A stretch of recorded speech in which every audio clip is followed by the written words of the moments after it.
Hi, I'm Brian Modernock, the Accessibility Coordinator for Facilities Management here at the University of Iowa. And I'm Patty Barr, Director of iCater here in the College of Education. We would like to share with you some information about the concept of universal, or some people use the term inclusive, design. Universal design is a process. It's a process of searching for design strategies that have inclusive benefits. It's also about making design choices which promote health, safety, and social inclusion. It is a long-term, sensible solution that enhances programs and university functions while being sensitive to various individual needs. Universal design extends the benefits of good functional design to many people who regularly encounter functional obstacles. Consider short people, tall people, large people, people carrying packages, parents with children in strollers, frail people, pregnant women, people who are ill, people who fatigue easily, people of all gender identifications, people who are dominant left-handed, young people, elderly people, people of various abilities and disability. With this video, we would like to inform and demonstrate to you the inclusive design process underway at the Linquist Center as part of a recent renovation project.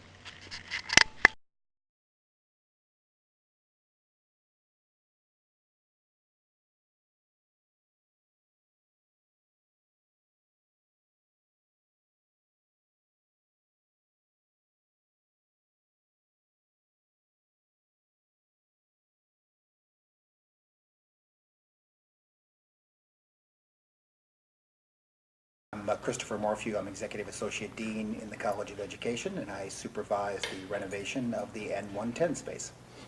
My goals for the renovation included creating a space that was inviting to students, that provided the college with a space that was accessible to all students in the college, all students in the university, a showroom, if you will, for technology that could be used to improve schools and students' learning. This was one of the most used spaces that we had in the college. Unfortunately, it didn't lend itself to collaboration, didn't lend itself to easily walking around, and so people were really kind of, just separated from one another. There's a lot of dark hallways. And in redoing this space, there are a couple of goals that I had. First was I wanted it to be a lot brighter, a lot more colorful, because I do believe that people respond to their environment. And this is a space where people should be feeling really good about the things that they're doing. I wanted it to be open space because I firmly believe that when people collaborate, when people can see each other, they're going to accomplish a lot more. And I wanted people to feel that it was easy to get out of their offices, work with others that they might not, even though they weren't that far away. Hello, I'm Nancy Languth, Associate Dean for Teacher Education and Student Services here at the University of Iowa's College of Education. Nothing about accessibility was an add-on or something, an afterthought. It was, we were starting with a renovation, and we were able to, I guess, bake it in so that it wasn't, a side dish or something afterthought, but it was something that... As you notice, universal design just doesn't happen. Stakeholders must request it. Very early on in the design phase of the project, the folks at the College of Education determined they would like their new renovated space to be as usable, welcoming, and supporting to all people as much as possible.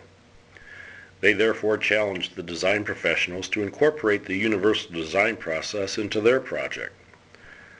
The planning process included all the usual suspects like architects, engineers, project managers, directors, deans, associate deans, and other key stakeholders. But what was unique about the inclusive design process was that people with disabilities were also asked for their input. The University of Iowa has a student group called the Hawkeye Accessibility Ambassadors, whom you will meet several of in this video. The project team soon realized that when inclusive design is thought of early on in the design phase, there is no additional cost. They even discovered how it can save money and provides a greater value for the university community. Universal design is a goal. It is the right thing to do, similar to sustainable design. My name is Hannah Sawyer. I am a third year student here at the university, and I have a physical disability, and I'm in a wheelchair.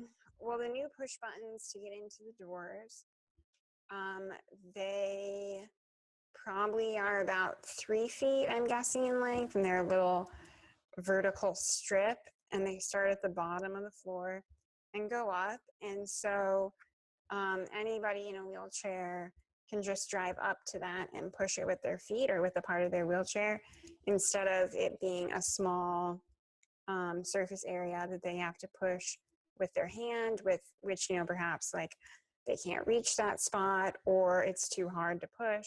Well, I think the roominess is important because it allows people of varying abilities to get around easily. The front desk is nice because there's a lower part of it, so that someone in a wheelchair can go up and they can see eye to eye with the person, instead of trying to see over the desk. Well, I personally can adjust the height of my chair, so I can get under most tables, but not everybody in a wheelchair is able to do that. And so I think it's good because it would allow the height to be adjusted. Hearing loops allow people with hearing aids or cochlear implants to switch to the T setting and hear the presenter's voice directly through their aid. It was really beneficial because when I showed up, I saw the sign outside the door, which on my cochlear implant, it could be the T setting on cochlear implants or hearing aids. And so I was able to just walk in just like anybody and just casually push the button, and automatically the speaker's voice is right at my ears. It's very clear. It's really beneficial because I kind of blend in. The loop system, it really helps with being able to follow along and understand the speech. Old bathroom didn't even have a wheelchair accessible stall in it, so I wouldn't even be able to use it. And so this one was big enough so that myself and a helper could get in there and use it.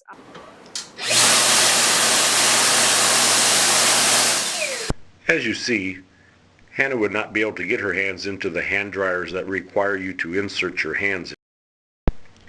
Many times it is just the little things that can make a big difference. Did you know it is a routine design practice to locate electrical outlets 18 inches above the floor? Higher wall outlets allow for easier access for people in wheelchairs, people with back pain, or individuals who have difficulty bending. These outlets were placed 24 inches above the floor. In some spaces there are also outlets at desktop height. Hi, my name is Kyle Spading. I am a former student here. I was in a flip-over car accident about a year and a half after I was done playing football here at the university. You'll see that I'm operating most of my chair with this straw you see here, the white straw. So in order to drive the chair, how I do with this, there's a series of sips and puffs is what they call them, and they're either soft or they're hard, and they're either prolonged or they're short. And then I've got, you'll notice I'll be wearing this dot on my nose. It's an infrared, or it's a reflective dot that reflects infrared light from an infrared camera, and that is actually how I run mouse control on my computer. The curved furniture facilitates communication and allows for small group demonstration and discussion areas. My name is Kent Lutz. I'm an architect with CMBA Smith Metzger in Des Moines, Iowa. But in this project we were given very specific direction that different universal design strategies wanted to be incorporated into the project. We talked about universal design in almost every design meeting, and we had separate special meetings just to talk about universal design and how it could be incorporated into the space. I think one of the things I remember the most from this project were the ambassadors, the Hawkeye accessibility ambassadors, that just to hear their stories and how they interact with the space firsthand is so valuable in the designing it. We can read books all day and look at guides and its standards, but hearing how they experience space and how they use the space was very powerful. As you see, the presentation and collaboration spaces have no dead ends, making it easy for everyone to maneuver through the various spaces. The people that we interviewed before and during design, we make assumptions. We say, well, of course, a sliding door would be easier to use in a small study room than a swing door.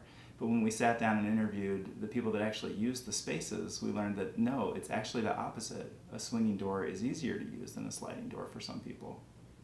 The Teacher Learning Center does lots of professional development, sometimes one event during the day and another at night. They needed to be able to easily transform presentation spaces for different size audiences. With everything on wheels, the space is much more adaptable on a short notice, and it can be easily rearranged by only one person and is very ergonomic friendly. Cost impacts of including universal design on this, the design features of this project were not a cost factor. I would say most of the features that we included in this project blend in completely, and you don't even notice them. I mean, there are a few things, some different kinds of buttons that we may have used for door operators or things like this, but for the most part, it just blends in. This is a great fit for the university's goal for inclusion. I mean, every one of these things is not only good for inclusiveness of people that need these special assistance items, but they're also good for everybody else. I think it provides better design for everyone, and not just a certain group of people. It's really better for everyone. We as design professionals are constantly learning from our clients. We had a great team on this project. A lot of back and forth input was given about what works and what doesn't work. And we were able to take these universal design strategies and use them on other projects outside the university as well as on the other university projects. Another way to make the space welcoming was to have the natural light shared by everyone. Rather than locating the faculty and staff offices along the wall with the windows, they located those spaces to the interior. This allows for more people to enjoy the natural light. And the shades and adjustable lighting switches allow for dimming the light if necessary. I think the key term in that goal is universal design, that those design elements are good for all of us, and then that individual who has a disability for whom that feature makes the space more user-friendly for them, then they're just a part of this, and I think that communicates a lot, that they're welcome. Everyone's welcome here, and we gave thought to that when we were putting this together. This is the most usable, universally designed space that we could. There was much discussion about restrooms. It was decided to change a men's room to a single-user restroom. This makes for an easy choice of people who are transgender, adults with children, people who need assistance with personal care. Think of someone who relies on assistance from a care provider of the opposite sex, or an adult with a child. My name is Sean Finn. I'm a second-year student at the University of Iowa. I'm the president of the UI Trans Alliance. So gender-neutral restrooms are great for a lot of trans people.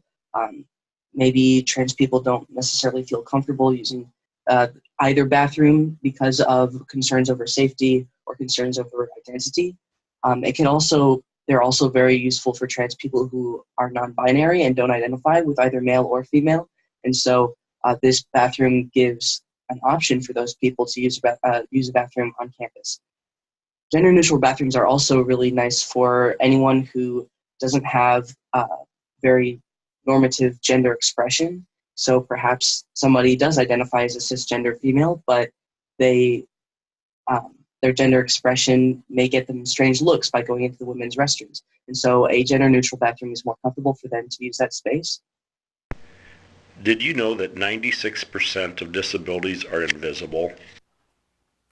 Hi, I'm Amanda Lewis. I'm one of the graduate assistants here at the Iowa Center for Assistive Technology Education and Research, or ICATER.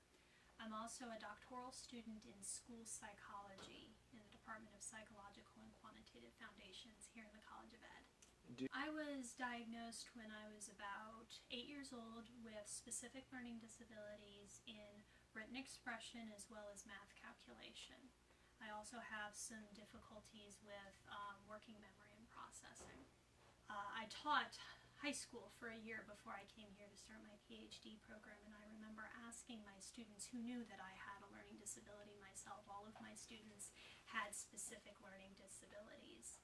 I was an interventionist, and I asked them, hey, as I go on to hopefully help more students like you guys, what's the one thing you want other people to know about students with learning disabilities? And they looked at me, and it was, they all said it at the same time. It was stunning to me, and they said, tell them we're not stupid, Miss Lewis. Tell them that we're smart. And so I want to pass that message along, that students with disabilities are so capable, and we just need, as a society and as an educational community, to enable that potential. Now, not everything was thought of, and there were a few things the stakeholders wished they would have given more thought to. One example might have been to utilize pattern, texture, and/or color of the floor coverings as part of a wayfinding strategy to identify the various spaces. Another might have been using an antimicrobial coating on frequently touched door hardware surfaces such as the bathrooms and entry doors. You probably didn't realize such an option was available, and the cost is relatively inexpensive. By protecting high-touch surfaces with an antimicrobial coating, the number of bacteria that cause infections are reduced, and environments where we learn and work are safer. Remember earlier how I mentioned one of the design strategies for universal design is promoting a healthy and safe environment? But as was also mentioned earlier, universal design is a process. There is no end state with universal design. The college hopes to add some multicultural art to welcome their international students. To learn more about universal design in the physical environment, check out our website at www.facilities.uiowa.edu/accessibility/accessibility. And think about requesting universal design as a goal for your next building project.